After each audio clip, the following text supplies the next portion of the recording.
Les infections à papillomavirus humain HPV sont très fréquentes et se transmettent lors des contacts sexuels. Environ 8 personnes sur 10 sont exposées à ces virus au cours de leur vie. Dans 60% des cas, l'infection a lieu au début de la vie sexuelle. Les préservatifs n'apportent qu'une protection partielle vis-à-vis de l'infection. Le sexe oral est aussi un mode de transmission de ce virus. Malheureusement, on ne peut pas éviter ce virus. La vaccination contre les infections à papillomavirus humain était recommandée depuis 2007 en France, essentiellement chez les jeunes filles. Depuis le 1er janvier 2021, les recommandations s'appliquent également à tous les garçons.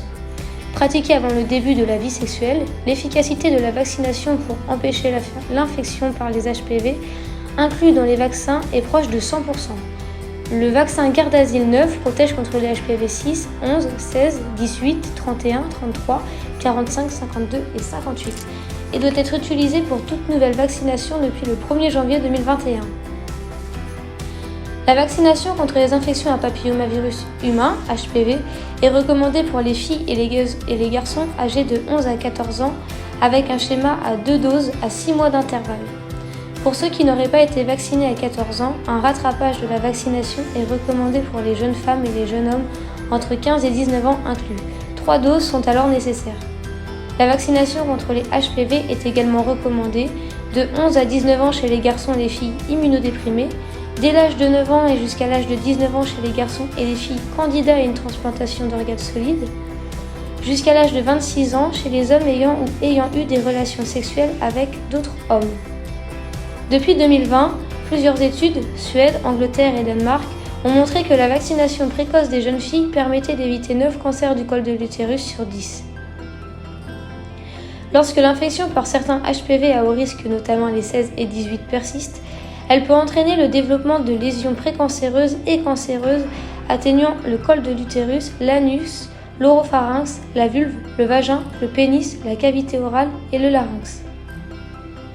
Les cancers qui peuvent être déclenchés avec le HPV sont les cancers du col de l'utérus, le cancer de l'anus, le cancer du vagin et de la vulve, le cancer du pénis, le cancer de la sphère oropharyngée. Le dépistage du cancer du col de l'utérus est proposé à toutes les femmes âgées de 25 à 65 ans. Entre 25 et 29 ans, le test de dépistage est réalisé par examen cytologique. Les 2 premiers tests réalisés à 1 an d'intervalle, puis si les résultats sont normaux, un frottis à 3 ans. Entre 30 et 65 ans, le test de dépistage et le test HPV est à réaliser 3 ans après le dernier examen cytologique dont le résultat est normal, puis tous les 5 ans jusqu'à l'âge de 65 ans dès lors que le résultat du test est négatif. Depuis le 1er janvier 2021, les recommandations s'appliquent également à tous les garçons, puisque c'est une infection sexuellement transmissible. Il n'existe pas de dépistage chez les hommes.